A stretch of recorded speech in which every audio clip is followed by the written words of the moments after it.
2018's biggest Nintendo games haven't even launched yet, but I can't stop thinking about 2019. Animal Crossing, Luigi's Mansion, Pokemon, and maybe even Metroid. Nintendo's 2019 lineup is absolutely stellar so far, with some of their largest franchises making the leap to Switch in the coming year. Animal Crossing has the potential to usher in a new wave of AC fans, brought in partly by the attraction of the mobile game, but also by the appeal of the Switch itself. On a fundamental level, Animal Crossing is suited for a mobile title, which it gets to be on Switch. Simultaneously, however, Nintendo gets to market the title as a gorgeous new home console HD Animal Crossing installment. Animal Crossing and the hardware it's releasing on are simply perfect for each other. Fans have waited long enough and it's finally coming. Luigi is set to take on a third mansion in Luigi's Mansion 3. As is now what is somewhat of a standard for the Switch, expect this new installment to take the series in a new direction. Its scale is bound to be far more vast than either of the two previous installments, as new heights are now possible with the hardware. The newly announced sequel can build on the foundation of what Luigi's Mansion has been, while taking it to a new, more mature form. I'm not arguing Luigi's Mansion should be a downright horror game, but it should evolve with the audience. Pokemon is another franchise deserving of a more mature take. Let's Go is for more casual players and is meant to combine the two audiences into one,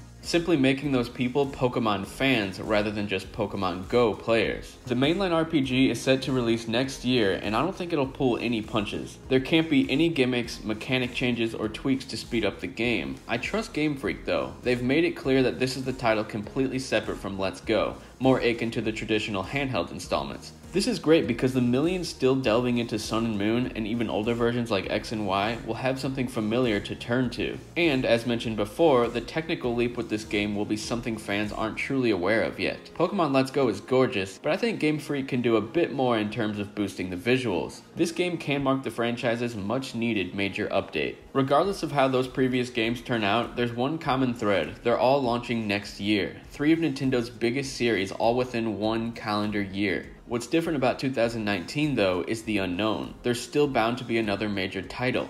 Metroid Prime 4 stands out as a very likely candidate. The much anticipated game was first announced at E3 2017. Since then we've seen nothing. That has to change in 2019. By January 2019 the title will have been in development for at least a year and a half, which should be enough time for the team to provide fans a progress update. I really can't predict whether or not it'll be finished in time for the holiday 2019 season, but one thing is certain is Nintendo's stance on promoting a game mere months before its launch. Super Smash Bros. Ultimate was unknown before March, which means there's surely more unannounced content Nintendo's being tight-lipped about. Metroid Prime 4 could be nearly completion, and we as fans would have no idea. It's not a surefire bet by any stretch, but the prospect of Metroid Prime 4 launching next year is starting to feel more and more likely. Now those are the biggest announcements, but that doesn't mean that's all Nintendo has to offer next year. There's still heavy hitters like Travis Strikes Again, No More Heroes, Yoshi's Crafted World, the new Super Mario Bros. Deluxe remake, Fire Emblem 3 Houses, Bayonetta 3 could make it next year as well, Daemon X Machina, plus throw in major third-party titles and awesome indies, and in 2019 is going to be a stacked, crazy year for Nintendo. I can't wait to see what other surprises Nintendo has up its sleeve, but at least until then we're getting awesome titles like Super Mario Party, Pokemon Let's Go, and of course, Super Smash Bros. I can't wait for the future, guys. Be sure to let me know what you think down in the comments section below. Which games are you most excited for? Those are the 4 major titles Nintendo has hopefully launching next year, with some incredible smaller titles as well. Thanks for watching, guys. I will talk to you later. But she's also kinda delicate. Keeps her on top, kinda hard to operate. And I don't care, cause my platinum number's 48. 25 years old, really like the root, still obsessed with Pokemon.